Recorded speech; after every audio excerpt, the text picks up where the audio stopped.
নারায়ণগঞ্জের সিদ্ধিরগঞ্জের সরকারি ও বেসরকারি বিশ্ববিদ্যালয়ের শিক্ষার্থীদের উদ্যোগে রাষ্ট্র কাঠামো মেরামতে বিএনপি ঘোষিত ৩১ দফা ও জনসম্পৃক্তি শীর্ষক আলোচনা সভা অনুষ্ঠিত হয়েছে।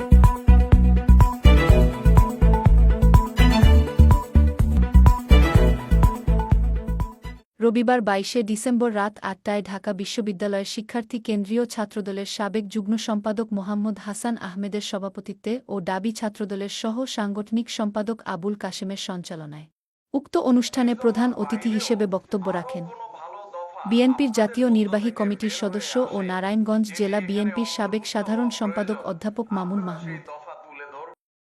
ধন্যবাদ। দীর্ঘক্ষণ আলোচনা শুনলাম এবং এত জ্ঞানগর্ভ আলোচনা ছিল।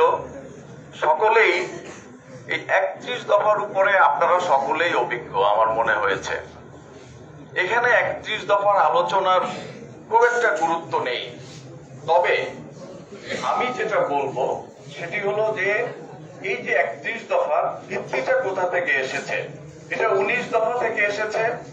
এটা ভিশন 2030 আমাদের নেত্রী দেশনেত্রী বেগম খালেদা জিয়ার ভিশন 2030 থেকে এসেছে এবং সর্বশেষ সকল দলের সঙ্গে আলাপ আলোচনার ভিত্তিতে আমাদের বর্তমান নেতা, আমাদের দলের ভারপ্রাপ্ত চেয়ারম্যান জনাব তারেক রহমান সাহেবের প্রথমত ২৭ দফা, তারপরে সংস্কার হয়ে ৩১ দফায় পরিণত হয়েছে।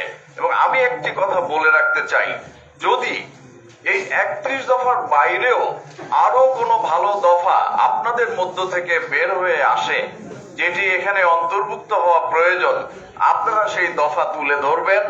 এবং বিএনপি এবং আমাদের নেতা জনাব তারেক রহমান সাহেব বলেছেন যদি প্রয়োজন হয় এই ৩১ দফা বৃদ্ধি হয়ে আরো দফা যোগ হতে পারে যদি সেটি জনসম্পৃক্ত হয়।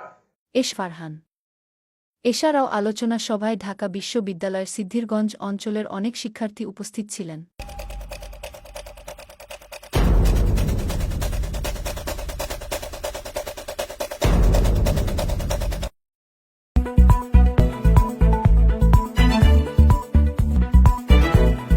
আলোকিত শীতলক্ষার সকল সংবাদ পেতে আমাদের ফেসবুক পেজে ফলো, লাইক দিয়ে সাথে